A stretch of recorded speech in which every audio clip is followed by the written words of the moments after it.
Welcome to TV 15 news. ముందుగా headlines చూద్దాం.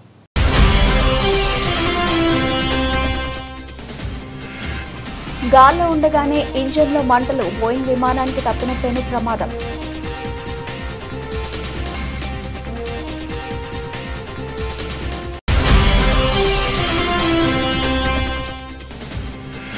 రాజకీయాలంటే దేశమే ముందన్న శశి థరూర్.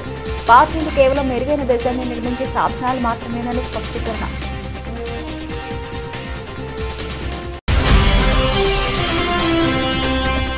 రెండు 2027 నాటికి మూడో అతిపెద్ద ఆర్థిక వ్యవస్థగా భారత్. మోదీ హయాంలో దేశ ఆర్థిక వ్యవస్థ 4వ స్థానానికి వచ్చింది అమిత్ షా.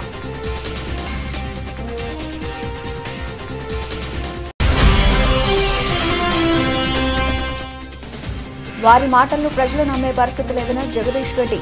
వాళ్ళవి అన్ని బ్లాక్ మెయిల్ స్టేట్మెంట్లేనని విమర్శ.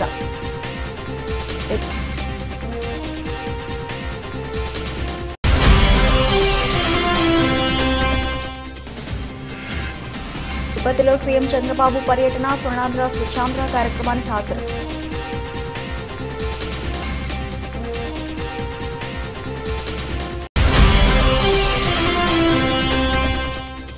కేసీఆర్, కేటీఆర్, హరీష్ రావులపై బురద చల్లే వ్యక్తిత్వ హననం చేస్తూ కాలం గడుపుతున్నారు.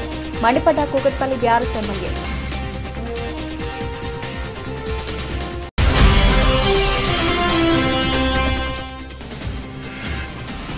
రౌడీలతో ఇలా బీసీ నాయకులపై దాడులు చేస్తూ ఉంటే మేము చూస్తూ ఊరుకం, హెచ్చరించిన ఎమ్మెల్యే తలసాని.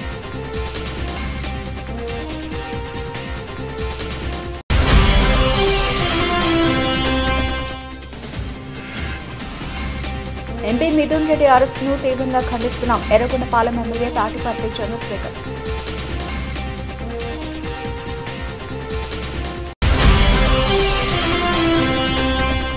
జగన్పేట తెలుగుదేశం పార్టీ కార్యాలయంలో ఎమ్మెల్యే జ్యోతుల నెహ్రూ విలేకరుల సమావేశం. తొందరలో జగన్ అరెస్టు తప్పదని హెచ్చరిక.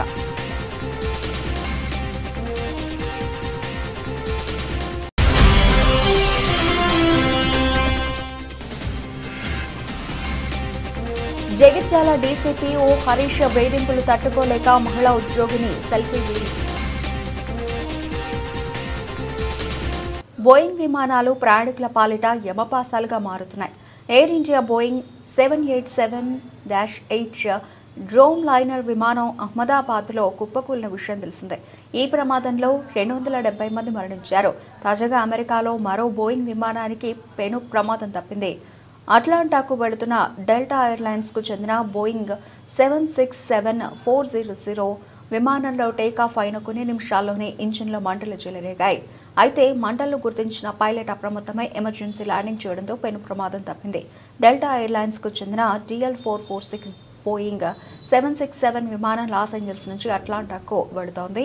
ఈ క్రమంలో లాస్ ఏంజల్స్ అంతర్జాతీయ విమానాశ్రయం నుంచి టేకాఫ్ అయిన కాసేపటికి విమానం ఎడబొమ్మ వైపు ఉన్న ఓ ఇంజన్లో మంటలు అంటుకున్నాయి. గుర్తించిన పైలట్ ATCకి సమాచారం అందించారు. వారు అనుమతించడంతో లాస్ ఏంజల్స్ ఎయిర్పోర్ట్లో అత్యవసరంగా ల్యాండ్ చేశాడు. ఆ సమయంలో విమానంలో 282 మంది ప్రయాణికులు, 10 మంది విమాన సహాయకులు, 2 పైలట్లు కలిపి మొత్తం 294 మంది ఉన్నారు. అదృష్టవశాత్తు విమానం క్షేమంగా ల్యాండ్ అవడం, ఎలాంటి ప్రమాదం జరగకపోవడంతో అంతా ఊపిరి పీల్చుకున్నారు. ఏవియేషన్ A to Z నివేదిక ప్రకారం విమానాశ్రయం నుంచి బయలుదేరిన వెంటనే ఇంజన్ల మంటలు చెలరేగాయి. అప్రమత్తమైన పైలట్స్ అత్యవసర పరిస్థితిని ప్రకటించి ఎయిర్ ట్రాఫిక్ కంట్రోల్ సమాచారం అందించారు. స్పందించిన ATC ఎయిర్పోర్ట్లో అత్యవసర సేవలకు సమాచారం అందించింది. పైలట్స్ విమానాన్ని సురక్షితంగా ల్యాండింగ్ చేయడంతో పెను ప్రమాదం తప్పింది. వెంటనే అగ్నిమాపక సిబ్బంది మంటలను ఆర్పేశారు. ఇంజన్లో మంటలు చెలరేగడానికి గల కారణాలపై అధికారులు ఆరాధిస్తున్నారు. ప్రస్తుతం ఈ వీడియో సామాజిక మాధ్యమాల్లో వైరల్గా మారింది. కాంగ్రెస్తో విభేదాల వేళ పార్టీ సీనియర్ నేత తిరువనంతపురం ఎంపీ శశి థరూర్ మరోమారు కీలక వ్యాఖ్యలు చేశారు. శాంతి, సామరస్యం, జాతీయ అభివృద్ధి అంశంపై కొచ్చిలో జరిగిన ఒక కార్యక్రమంలో ఆయన మాట్లాడుతూ అన్నింటికంటే దేశమే ముందుండాలని, పార్టీలు కేవలం మెరుగైన దేశాన్ని నిర్మించే సాధనాలు మాత్రమేనని చెప్పారు. జాతీయ భద్రతా దృష్ట్యా రాజకీయ పార్టీలు ఒకదానితో ఒకటి సహకరించుకోవాలని నొక్కి చెప్పారు. మీ మొదటి విధేయత ఏమిటన్న ప్రశ్నకు థరూర్ బదులిస్తూ తన దృష్టిలో దేశమే ముందని, పార్టీలు దేశాన్ని మెరుగుపరిచే సాధనాలు మాత్రమేనని చెప్పారు. ఏ పార్టీకి చెందిన వారైనా పార్టీ లక్ష్యం సొంత మార్గంలో మెరుగైన భారతదేశాన్ని సృష్టించడమేనని అన్నారు. ఆపరేషన్ సింధూర్ దేశ రక్షణకు రక్షణకు సంబంధించిన విషయాల్లో ప్రధానమంత్రి మోదీకి మద్దతు ఇవ్వడంపై తాను ఎదుర్కొన్న విమర్శలను ప్రస్తావిస్తూ మన సాయుధ దళాలకు ప్రభుత్వానికి మద్దతు ఇస్తూ తాను తీసుకున్న వైఖరిపై చాలా మంది తనను విమర్శించారని గుర్తు చేసుకున్నారు. అయినప్పటికీ తాను తన వైఖరికి కట్టుబడి ఉంటానని చెప్పారు. ఎందుకంటే దేశానికి ఇది సరైనదని తాను నమ్ముతున్నానని చెప్పారు. కాంగ్రెస్ నాయకత్వంతో థరూర్కు ఉన్న బంధంపై ఒక విద్యార్థి అడిగిన ప్రశ్నకు సమాధానమిస్తూ తమ పార్టీలో కొన్ని విలువలు నమ్మకాలు ఉన్నాయని, కానీ జాతీయ భద్రత దృష్ట్యా తాము ఇతర పార్టీలకు సహకరించాలని, అయితే కొన్నిసార్లు పార్టీలు అది తమకు నమ్మకద్రోహంగా భావిస్తాయని, అప్పుడు సమస్యగా మారుతుందని వివరించారు. ఏ ప్రజాస్వామ్యంలోనైనా రాజకీయాల పోటీ అనివార్యంగా ఉంటుందని, కానీ క్లిష్టమైన పరిస్థితుల్లో కలిసి పనిచేయడానికి అది అడ్డు రాకూడదని ఆయన అన్నారు. గత 16 ఏళ్ల రాజకీయ జీవితంలో తాను జాతీయ భద్రత, జాతీయ ప్రయోజనాలు కూడా నమ్ముతానని థరూర్ చెప్పారు. 2027 నాటికి భారతదేశం ప్రపంచంలోనే 3వ అతిపెద్ద ఆర్థిక వ్యవస్థగా అవతరిస్తుందని కేంద్ర హోంమంత్రి అమిత్ షా పేర్కొన్నారు. నరేంద్ర మోదీ నాయకత్వంలో భారతదేశం అభివృద్ధి చెందిన దేశాలతో పోటీపడుతూ శరవేగంగా ముందుకు సాగుతోందని ఆయన అన్నారు. ఉత్తరాఖండ్లో రుద్రపూర్లో జరిగిన ఒక కార్యక్రమంలో అమిత్ షా ప్రసంగిస్తూ 2014లో బీజేపీ ప్రభుత్వం అధికారంలోకి వచ్చినప్పటి నుంచి దేశంలో అభివృద్ధి వేగవంతమైందని తెలిపారు. గడిచిన 10 ఏళ్లలో దేశాభివృద్ధి 60% వృద్ధిని నమోదు చేసిందని ఆయన అన్నారు. దేశవ్యాప్తంగా 45,000 కిలోమీటర్ల మేర రైల్వే లైన్లు, రోడ్లు నిర్మించినట్లు అమిత్ షా వెల్లడించారు. వాజ్పేయి హయాంలో భారతదేశం 11వ అతిపెద్ద ఆర్థిక వ్యవస్థగా ఎదిగిందని, మోదీ పాలనలో 4వ స్థానానికి చేరుకుందని, త్వరలోనే 3వ స్థానానికి ఎదుగుతుందని ఆయన ఆశాభావం వ్యక్తం చేశారు. 2047 నాటికి భారతదేశాన్ని అభివృద్ధి చెందిన దేశాల సరసన నిలబెట్టేందుకు మోదీ సంకల్పించారని ఆయన పునరుద్ఘాటించారు. ప్రస్తుతం ఆర్థిక ర్యాంకింగ్స్ లో అమెరికా, చైనా, జర్మనీ మాత్రమే భారత్ కంటే ముందున్నాయని ఆయన గుర్తు చేశారు. ఇదే విధంగా మనం ముందుకు సాగితే మరో 3 ఏళ్లలో జర్మనీని అధిగమిస్తామని ఆయన ధీమా వ్యక్తం చేశారు. దీనికోసం మూలధన వ్యయాల పెంపు, సులభతర వాణిజ్య నిర్వహణ, దేశంలో పెట్టుబడులు పెట్టడానికి ప్రపంచ కంపెనీలను ఆహ్వానించడం వంటి చర్యలు తీసుకున్నట్లు ఆయన వివరించారు. पूजनीय बाबा रामदेव जी, डॉक्टर सुनील राय, अध्यक्ष यूपीएस शिक्षण संस्थान, श्री पवन अग्रवाल जी, राज्य के मुख्य सचिव महोदय, यहां पर उपस्थित सभी जनप्रतिनिधि, सांसद, विधायक और आज उत्तराखंड के विकास को गति देने के लिए यहां पधारे हुए सभी उद्योजक भाइयों बहनों और उपस्थित सभी भाइयों बहनों को मेरा राम राम प्रणाम। मित्रों, जब भी मैं उत्तराखंड में आता हूं तब एक नई ऊर्जा लेकर वापस जाता हूं, क्योंकि उत्तराखंड में आते ही चारों धामों में बैठे हुए देवी देवताओं का, मां गंगा, यमुना का और अनेक यहां पर बैठकर आध्यात्म की अहलेक जगाने वाले संतों का आशीर्वाद यहां आने के साथ ही प्राप्त हो जाता है। రేవంత్ రెడ్డి పీసీసీ పదవిని కొనుక్కున్నారని స్వయంగా కోమటిరెడ్డి సోదరుడే ఆరోపించారని బీఆర్ఎస్ నేత మాజీ మంత్రి జగదీష్ రెడ్డి విమర్శించారు. మంత్రి కోమటిరెడ్డి వెంకటరెడ్డి, ఎమ్మెల్యే రాజగోపాల్ రెడ్డి మాటలను ప్రజలు విశ్వసించే పరిస్థితి లేదని అన్నారు. ఆయన వ్యాఖ్యలని బ్లాక్మెయిల్ స్టేట్మెంట్లేనని ఆయన అభివర్ణించారు. వారు ఒక ప్రకటన చేసి వెంటనే రాజీ పడతారని ఆయన వ్యాఖ్యానించారు. రేవంత్ రెడ్డి పదవిని కొనుక్కున్నారని చెప్పడమే కాకుండా ఆయన నాయకత్వంలో పనిచేయబోమని రాజగోపాల్ రెడ్డి అన్నారని గుర్తు చేశారు. రేవంత్ రెడ్డి వద్దని చెప్పి పార్టీ వీడిన రాజగోపాల్ రెడ్డి తిరిగి అదే పార్టీలో కొనసాగుతున్నారని ఆయన అన్నారు. రాజగోపాల్ రెడ్డి మాటలను నమ్మేవారు అమాయకులు అవుతారని ఆయన పేర్కొన్నారు. నిన్న దేవుని గుడికి పోతే కూడా గవే మాటలు, గవే బూతులు. ఎక్కడున్నా సోయే లేదు, బళ్ళే ఉన్నా గుళ్ళే ఉన్నా సోయి కూడా లేకుండా ముఖ్యమంత్రి గంత నీచంగా దిగజారి మాట్లాడుతున్నాడు. గదా నువ్వు మాట్లాడే మాట? అవి మాట్లాడడానికి నువ్వు ముఖ్యమంత్రి కావాలనా?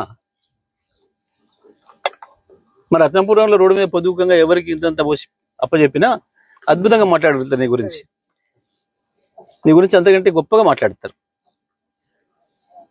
అవి కావు కదా మన స్థాయిలో ఉన్న వాళ్ళని చేయాల్సింది. తప్పుడు మాటలు, తప్పుడు వ్యవహారాలు, ఎదురుగా మాట్లాడి దమ్ము లెక్క సాటుగా మాట్లాడి చిట్చాట్ల పేరు మీద రాయించడాలు, నీకు వంత కొట్టే కొంతమంది భజన పరులు, నీ స్లాటర్ హౌస్ ఓనర్లు, మీరు చేసే దుష్ప్రచారం వల్ల ప్రజల్లో మేము పలసనెత్తామనుకుంటున్నారా? నేను మొన్ననే చెప్పిన, ఢిల్లీలో చీకటి ఒప్పందం జరిగిన రోజు తెల్లవారు చెప్పిన నేను, నీ భాగవతం బయట పెట్టినా ఇక ఇవాళ మళ్ళీ మొదలు పెడతాడు, మళ్ళీ ఏదో కేసీఆర్ మీద కేటీఆర్ మీద ఈ కేసు ఆ కేసు ఈడీలు ఏసీబీలు అని మాట్లాడతాడు. మళ్ళీ అవే చెత్త మాటలతోని ఇంత పెద్దగా తాటికాయలంతా రాయించి ప్రజల్ని మభ్యపెట్టే ప్రయత్నం చేస్తాడు అనేదే జరిగింది సాయంత్రం వరకు. ఏపీ ముఖ్యమంత్రి చంద్రబాబు నాయుడు తిరుపతిలో పర్యటించారు. నగరంలో ఏర్పాటు చేసిన స్వచ్ఛాంధ్ర స్వర్ణాంధ్ర కార్యక్రమంలో పాల్గొని ప్రసంగించారు. పరిశుభ్రత ప్రాధాన్యతను వివరించారు. పరిసరాలే కాకుండా సమాజం కూడా క్లీన్ గా ఉండాలన్నారు.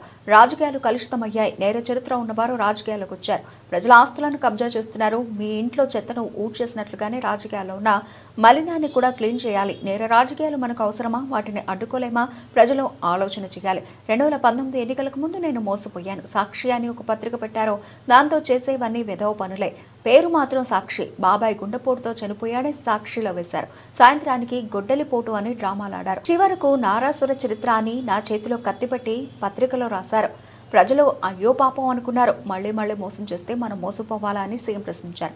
ఇటీవల బంగారుపాలెం రైతుల దగ్గరకు వచ్చి హడావిడి చేశాడు. మన ప్రభుత్వం రైతులను ఆదుకోవాలనే సదుద్దేశంతో టన్ను మామిడికి టన్నుకు 12,000 రూపాయలు ఇచ్చేలా చేసింది. ప్రభుత్వం తరఫున 4,000 కొనుగోలుదారులకు 8,000 చెల్లించే ఏర్పాట్లు చేశాము. రైతుల పర్యటనకు వచ్చి రోడ్లపై మామిడి పండ్లు పోసి పులివెందుల రాజకీయం చేశాడు. హత్య రాజకీయాలు నా జీవితంలో లేవు. రాష్ట్రంలో శాంతి భద్రతలు కాపాడాలని, ప్రజలకు భద్రత కల్పించాలని భావించాను. హింస రాజకీయాలు నా దగ్గర కుదరవు. గత 5 ఏళ్లలో ప్రజలకు స్వేచ్ఛ లేదు. ఎన్డీఏ వచ్చాక ప్రజలు సంతోషంగా ఉన్నారని సీఎం పేర్కొన్నారు. మురుగునీరుంటే ఆ మురుగునీరులో ఎక్కడ చూసినా పురుగులు కానీ, మలేరియా కానీ, ఇలాంటి అనేకమైనటువంటి పెస్ట్లు వచ్చే పరిస్థితి వస్తుంది. అలాంటి మస్కిటోస్ వచ్చే పరిస్థితి వస్తుంది. దీనివల్ల ఒక్కొక్కసారి మీరు చూస్తే మలేరియా కోసం దగ్గర నేను చాలాసార్లు చూశాను. ఏదైతే మలేరియా వచ్చినప్పుడు చాలా ఇబ్బందులు వస్తున్నాయి. దీంట్లో కొంతమందికి ప్లేట్లెట్స్ పడిపోతున్నాయి. లక్షల రూపాయలు ఖర్చు పెడుతున్నారు. ఈ ప్రభుత్వం ఒకటే హామీ ఇస్తున్నాం, దీనిపైన శ్రద్ధ పెడతాం. డ్రోన్లు కూడా ఉపయోగిస్తున్నాం. ఎక్కడ మస్కిటో ఉంటే అక్కడే మందు అప్లై చేసి డ్రోన్లు మస్కిటో. గత 18 నెలల్లో ఈ కాంగ్రెస్ ప్రభుత్వం ముఖ్యమంత్రి, మంత్రులు, నాయకులు పనులు చేయకుండా, పథకాలు అమలు చేయకుండా, అభివృద్ధిపై దృష్టి సారించకుండా కేవలం కేసీఆర్, కేటీఆర్, హరీష్ రావులపైనే బురద జల్లుతూ వ్యక్తిత్వ హననం చేస్తూ కాలం గడుపుతున్నారని కూకట్పల్లి బీఆర్ఎస్ ఎమ్మెల్యే మండిపడ్డారు. కేటీఆర్ మీద, కేసీఆర్ మీద జరుగుతున్నటువంటి అబండాలు వేసుకుంటూ కాంగ్రెస్ పార్టీకి సంబంధించినటువంటి ముఖ్యమంత్రి గాని, కాంగ్రెస్ సంబంధించినటువంటి కార్యకర్తలు గాని, ఎమ్మెల్యేలు గాని, మంత్రులు గాని 18 నెలల నుంచి అభివృద్ధి చేయకుండా, ప్రజలను పట్టించుకోకుండా, పొద్దుగల లేస్తే కేసీఆర్, కేటీఆర్ తిట్టడం తప్ప ఇంకా వేరే పని పెట్టుకోలేనటువంటి దుర్మార్గమైన పరిస్థితుల్లో కాంగ్రెస్ పార్టీ ఉంది. ఆ భాషను చూస్తూ ఉంటే అసలు ఈ తెలంగాణ రాష్ట్రంలో ఇటువంటి మాటలు అనేది ఎప్పుడు లేవు. ఇవాళ చెక్కులు ఇచ్చేటటువంటి ఏదైతే చెక్కులు ఇస్తున్నా అమ్మవారు కూడా చెక్కులు, ఆ చెక్కులు సృష్టించిందే కేసీఆర్ గారు. ఇలా కళ్యాణ లక్ష్యం చెక్కులు ఇస్తుంటే కళ్యాణ లక్ష్యం చెక్కులు ఇచ్చిందే కేసీఆర్ గారు. అటువంటి చెక్కులు, అటువంటి మంచి మంచి స్కీములు పెట్టి ప్రజలకు ఇస్తుంటే ఈయన గెలిచిన ఎమ్మెల్యేలను ఏ రకంగా ఇబ్బంది పెట్టి, ప్రజలకు ఇచ్చిన హామీని పక్కా పెట్టి, పోలీస్ అధికారులను నెంబడి పెట్టుకొని రౌడీజం చేసి గుండాయిజం చేస్తున్నటువంటి హైదరాబాద్ నగరంలో ఈ నడమ ఎంతో భయంకర పరిస్థితి చూస్తా ఉన్నాం. నేను ఒకటే చెప్తా ఉన్నా, కాంగ్రెస్ నాయకులారా, మీ బట్టలు ప్రజలు ఇప్పకుండా చూసుకొని ఫస్ట్ ప్రజలకు ఇచ్చిన హామీలు నెరవేర్చండి. ఇలా దళిత బిడ్డలకి 12 లక్షల రూపాయలు దళిత బంధు ఇస్తా అని చెప్పి ఇప్పటికి ₹1 ఇలే. బీసీ బిడ్డలకు ఇస్తాం, బీసీ బిడ్డలకి ఇయలే. ఏ ఒక్కడు కూడా ప్రజలకి ఇయలేటువంటి దుర్మార్గం స్థితిలో ఉన్నారు. మీరు ఏం చేస్తున్నారు హైదరాబాద్ అంటే, కేటీఆర్ గారు కట్టించినటువంటి బ్రిడ్జిలు ఏవైతున్నాయో దానికి కింద రంగులేసి ఓపెన్ చేసుడు తప్ప హైదరాబాద్ నగరంలో ఈరోజు ఒక పని చేయలే. ఒకవేళ ఎస్టీపీలు కానీ మేము కట్టిన ఎస్టీపీలే. ఇలా బ్రిడ్జులు కట్టింది కూడా మాయంలో కట్టినటువంటి, మంచినీళ్ళు తెచ్చింది ఆయన మాయంలో తెచ్చింది ఈ కాంగ్రెస్ పార్టీ, బీజేపీ పార్టీ. 50-60 కార్లలో వచ్చి నడి రోడ్డు మీద కార్ బానెట్ మీద ఎక్కి కూర్చుని ప్రజలకు ఇబ్బంది కలిగేలా కాంగ్రెస్ నాయకులు ప్రవర్తిస్తూ ఉంటే పోలీసులు కనీసం పట్టించుకోలేదు. పైగా దెబ్బలు తిన్న మా బీఆర్ఎస్ వాళ్ల మీద ఉల్టా కేసులు పెట్టారు. రౌడీలతో ఇలా బీసీ నాయకులపై దాడులు చేస్తుంటే మేము చూస్తూ ఊరుకోమని మాజీ మంత్రి ఎమ్మెల్యే తలసాని హెచ్చరించారు. మా బీసీ బిడ్డల మీద జరిగినటువంటి దాడికి వారిని పరామర్శించాలనేటువంటి ఉద్దేశంతో ఫస్ట్ చిన్న యాదవ్ గారి దగ్గరికి, అదేవిధంగా జగదీష్ గౌడ్ గారి దగ్గరికి, మండలి రాధాకృష్ణ యాదవ్ దగ్గరికి, వెంకయ్య గారి దగ్గరికి, అదేవిధంగా రాము యాదవ్ గారి దగ్గరికి రావడం జరిగింది. నేను ఈ రాష్ట్ర ముఖ్యమంత్రి గారిని ప్రశ్నిస్తున్నా, అంటే ప్రభుత్వాలంటే ప్రజాస్వామ్యం అంటే ఇదేనా? అంటే నడి రోడ్డు మీద ఎవరు పడితే వాళ్ళు కొట్టుకోండి. మా పార్టీ వాళ్ళు అయితే మేము పూర్తి స్వేచ్ఛ ఇస్తాము అని చెప్తుండ్రా? మీరు సమాజానికి చెప్పవలసినటువంటి అవసరం ఉన్నది. ఎందుకంటే ఈ రోడ్డు బస్టాండ్ మీద ఏం జరిగింది? దగ్గర 40-50 కార్లతో వచ్చి నడి రోడ్డు మీద బానట్టు మీద ఎక్కి కూర్చుంటే మరి పబ్లిక్ ఇంత ఇన్కన్వీనియన్స్ జరిగినా, డిస్టర్బెన్స్ జరిగినా పట్టించుకునే పరిస్థితి లేదు. దెబ్బలు తిన్న మా వాళ్ళ మీద మళ్ళా ఉల్టా కేసులు పెట్టారు. కొంతమంది SC/ST యాక్ట్ కానివ్వండి, పబ్లిక్ న్యూసెన్స్ అని రెండోది. నిన్న రాత్రి కూడా ఏదో ఫ్లెక్సీలు చింపిందని చెప్పి నిన్న కేసులు పెట్టారు. నేను పోలీస్ వ్యవస్థకు, రాష్ట్ర డీజీపీ గారిని కూడా అడుగుతున్నా, ఈ రాష్ట్రంలో లా అండ్ ఆర్డర్ ఎక్కడ పోయింది? శాంతి భద్రతలు ఏమన్నా కాపాడుతున్నారా? ఇంత పెద్ద ఎత్తున జరిగే మాంకాళి బోనాల ఉత్సవాలలో మల్కాజిగిరి ప్రాంత ప్రజలు భయపట్టుకుంటా పండుగలు చేసుకోవాల్సినటువంటి అవసరం ఉన్నదా అని నేను ఈ ప్రభుత్వాన్ని డిమాండ్ చేస్తున్నా. ఈరోజు ఇచ్చిన హామీలు అమలు చేయలేని చంద్రబాబు తన అధికారాన్ని ప్రతిపక్షాల మీద కక్ష తీర్చుకోవడానికి వాడుతున్నారు. అసలు జరగని మద్యం కుంభకోణాన్ని జరిగినట్లు చూపించి అరెస్టులు చేస్తున్నారు. ఎంపీ మిథున్ రెడ్డి అరెస్టును తీవ్రంగా ఖండిస్తున్నామని ఎర్రగొండపాలెం ఎమ్మెల్యే తాటిపర్తి చంద్రశేఖర్ అన్నారు. ఈరోజు కూటమి ప్రభుత్వం మరొక వైఎస్ఆర్సీపీ బలమైనటువంటి నాయకుడు, ఈరోజు పార్లమెంట్లో సభ్యునిగా ఉన్నటువంటి శ్రీ మిథున్ రెడ్డి గారిని అక్రమంగా, అన్యాయంగా చంద్రబాబు గారు కడుపు మంటతోటి అరెస్ట్ చేయించాడు. అయా చంద్రబాబు నాయుడు, ఇక నీకు ఈ 175 నియోజకవర్గాల్లో ఉన్నటువంటి వైఎస్ఆర్ కాంగ్రెస్ పార్టీ నాయకుల్ని అరెస్ట్ చేయటమే నువ్వు పరిపాలన అనుకుంటున్నావా? అరెస్ట్ చేయకపోతే ఈ రాష్ట్రంలో నీ యొక్క ఎత్తుగడలు సాగవనుకుంటున్నావా? ఇది అత్యంత హేయమైన, దుర్మార్గమైనటువంటి చర్య. దీన్ని తీవ్రంగా వైఎస్ఆర్సీపీ ఖండిస్తుంది. మిథున్ రెడ్డి గారికి మచ్చలేనటువంటి నాయకుడు. వారు కానీ, వారి కుటుంబం కానీ ఇలాంటి అక్రమ సొమ్ము తీసుకోవాల్సినటువంటి అవసరమే లేదు. వారు ఉన్నటువంటి ఉన్నతమైనటువంటి స్థాయి. చంద్రబాబు నాయుడు గారు ABCDలు రాజకీయాల్లో నేర్చుకుంటున్నప్పుడే అత్యుత్తమమైనటువంటి స్థాయిలో ఉన్నటువంటి ఆ కుటుంబం చిత్తూరు జిల్లాలో ఉండటం వారు చేసుకున్నటువంటి పాపమా? చిత్తూరు జిల్లాలో ఘనమైన చరిత్ర కలిగి మంచి పేరు ప్రతిష్టలతోటి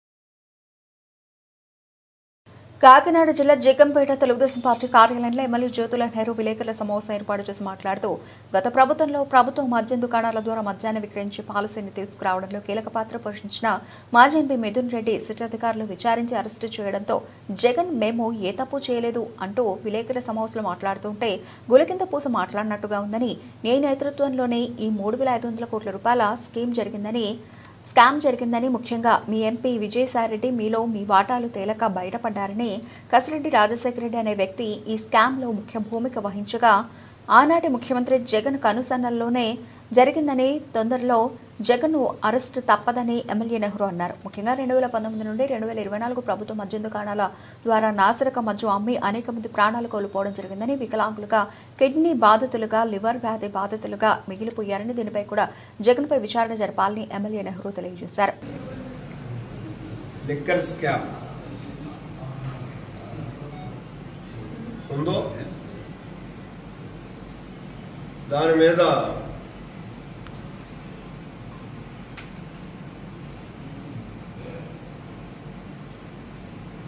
చాలా గబ్బులు పెడుతున్నటువంటి పరిస్థితి ఉంది వైఎస్ఆర్ కాంగ్రెస్ పార్టీలో.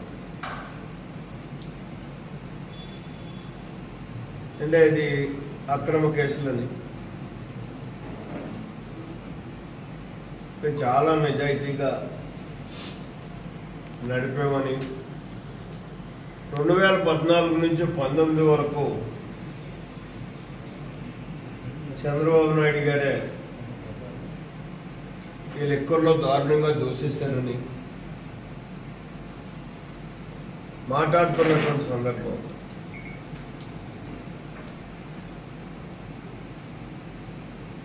సరే, ఈ అక్రమ కేసులా కాదా అన్నదాని మీద తర్వాత వెళ్తాను. ముందు ఈ 2014-19 చంద్రబాబు నాయుడు గారి ప్రభుత్వం దారుణంగా దూషేసిందని చెప్పి చెప్తున్నటువంటి పరిస్థితి ఇప్పుడు చెప్తున్నారు. 5 ఏళ్ళు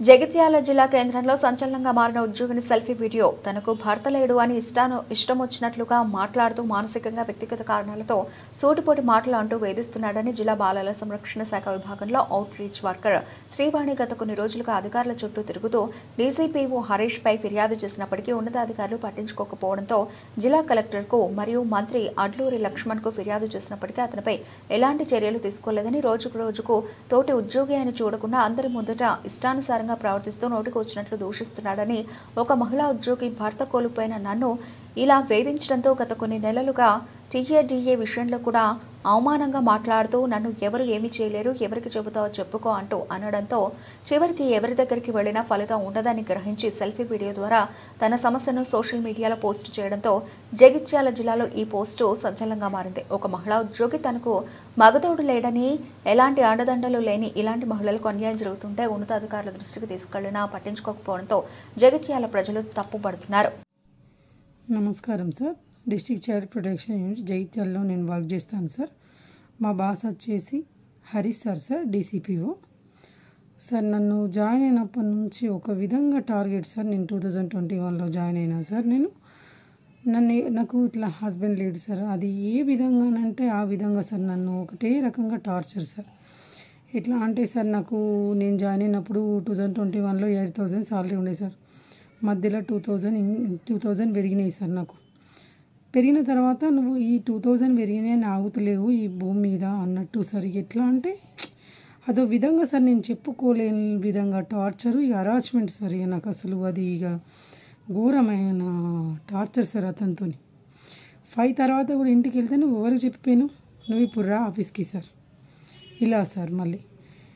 మళ్ళీ వచ్చేసి సార్ మొన్న రీసెంట్గా గొడవ ఇది ఆగుతలేవు అని అన్న తర్వాత కూడా సార్ రీసెంట్గా వచ్చేసి ఆఫీస్ ముందట సార్ టీఏడీఏల విషయంలో వచ్చేసి సార్ నాకు శాలరీ తక్కువ ఉందని వచ్చేసి కమిషనర్ మేడం వచ్చేసి దివ్య మేడం సార్, మాది central government sir, state government salary పెంచరాదన్న ఉద్దేశంతో దివ్య మేడం సార్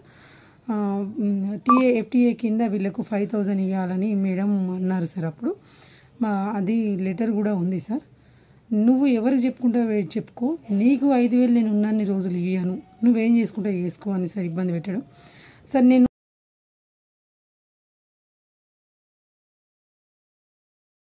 దేశంలో అతిపెద్ద ప్రైవేటు బ్యాంకింగ్ సంస్థ హెచ్డిఎఫ్సి బ్యాంకు తన వాటాదారులకు 1:1 నిష్పత్తిలో బోనస్ షేర్లు జారీ చేయనున్నట్లు ప్రకటించింది. అంటే బ్యాంకు వాటాదారులు కలిగి ఉన్న ప్రతి ఒక్క షేర్కు గాను ఒక షేర్ బోనస్గా లభించనుంది.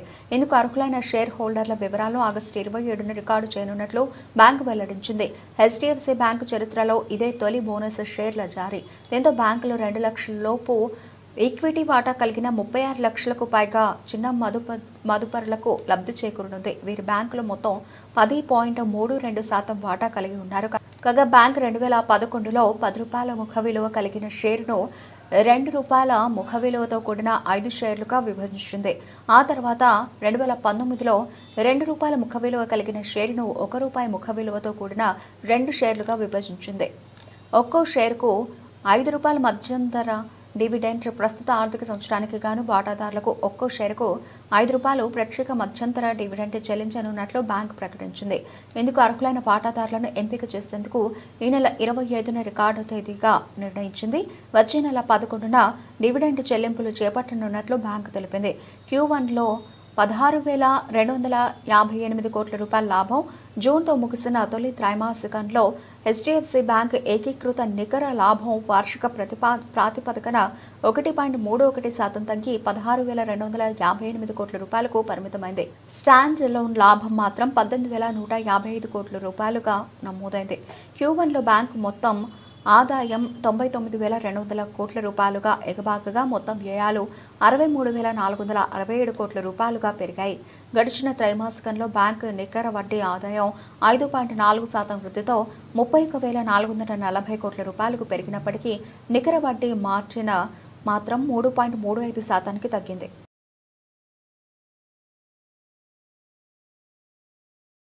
పహల్గామ్ ఉగ్రదాడి తర్వాత బీసీసీఐ ఓ కీలక నిర్ణయం తీసుకుంది. ఇకపై పాకిస్తాన్ జట్టుతో ఏ తరహా క్రికెట్ను ఆడకూడదని నిర్ణయించుకున్నట్టు ప్రకటించింది. ప్రస్తుతం ఇంగ్లాండ్ వేదికగా world championship of legends tourney జరుగుతోంది. ఈ టోర్నీలో పలు దేశాలకు చెందిన మాజీ క్రికెటర్లు ఆడుతున్నారు. టీమిండియాకు మాజీ క్రికెటర్ యువరాజ్ సింగ్ నాయకత్వం వహిస్తున్నాడు. ఈ టోర్నీలో భాగంగా ఎడ్జ్బాస్టన్ వేదికగా ఆదివారం పాకిస్తాన్ భారత్ మ్యాచ్ ఉంది. పాకిస్తాన్తో మ్యాచ్ ఆడకూడదని భారత మాజీ క్రికెటర్లు నిర్ణయించుకోవడంతో ఆదివారం జరగాల్సిన మ్యాచ్ను WCL రద్దు చేసింది. ఎడ్జ్బాస్టన్ స్టేడియం వద్దకు అభిమానులు ఎవరూ రావద్దని, టికెట్ డబ్బులను పూర్తిగా రీఫండ్ చేస్తామని ఓ ప్రకటనలో నిర్వాహకులు తెలిపారు. దీంతో ఈ టోర్నీలో ఇరు జట్లకు చెరో పాయింట్ లభించబోతున్నట్టు సమాచారం. కాగా ఈ మ్యాచ్లో తాను ఆడేది లేదని మే 11వ తేదీనే నిర్వాహకులకు చెప్పినట్టు మాజీ క్రికెటర్ శిఖర్ ధవన్ తెలిపాడు. WCL లీగ్లో పాకిస్తాన్తో జరగాల్సిన మ్యాచ్లో ఆడకూడదని నేను గతంలోనే నిర్ణయించుకున్నా. ఈ మేరకు మే 11వ తేదీన WCL నిర్వాహకులకు నా నిర్ణయాన్ని తెలిపాను. ఇప్పటికీ ఇదే నిర్ణయానికి కట్టుబడి ఉన్నాను. నాకు నా దేశమే ముఖ్యం. మాతృదేశం కంటే ఏది ఎక్కువ కాదు. జై హింద్ అంటూ శిఖర్ ధవన్ తన ఇన్స్టాగ్రామ్ స్టోరీస్లో ఓ పోస్ట్ పెట్టాడు. తాజాగా టీమిండియా మాజీ క్రికెటర్లందరూ ఈ మ్యాచ్ ఆడటంపై విముఖత వ్యక్తం చేయడంతో మ్యాచ్ రద్దయింది.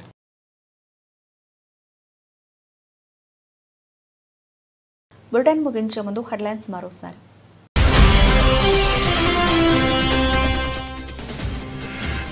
గాల్లో ఉండగానే ఇంజిన్లో మంటలు, బోయింగ్ విమానానికి తప్పిన పెను ప్రమాదం.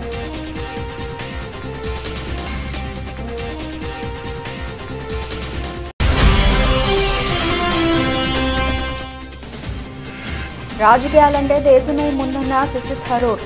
పార్టీలు కేవలం మెరుగైన దేశాన్ని నిర్మించే సాధనాలు మాత్రమేనని స్పష్టీకరణ.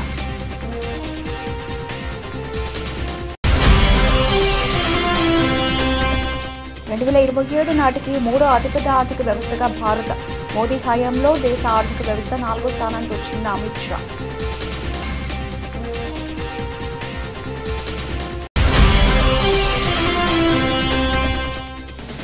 వారి మాటలను ప్రజలు నమ్మే పరిస్థితి లేదని జగదీష్ రెడ్డి. వాళ్ళవి అన్ని బ్లాక్ మెయిల్ స్టేట్మెంట్లేనని విమర్శ.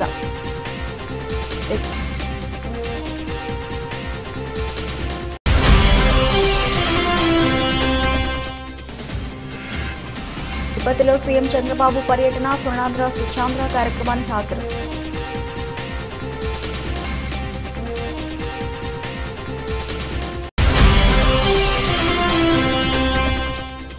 కేసీఆర్, కేటీఆర్, హరీష్ రావులపై బురద చల్లే వ్యక్తిత్వ హననం చేస్తూ కాలం గడుపుతున్నారు.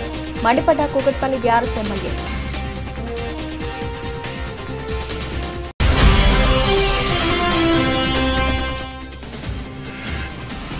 రౌడీలతో ఇలా బీసీ నాయకులపై దాడులు చేస్తూ ఉంటే మేము చూస్తూ ఊరుకం, హెచ్చరించిన ఎమ్మెల్యే తలసాని.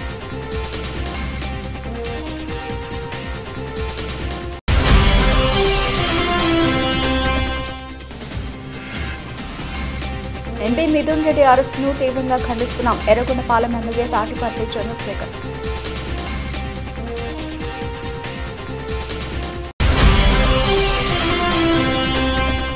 జగన్పేట తెలుగుదేశం పార్టీ కార్యాలయంలో ఎమ్మెల్యే జ్యోతుల నెహ్రూ విలేకరుల సమావేశం. తొందరలో జగన్ అరెస్టు తప్పదని హెచ్చరిక.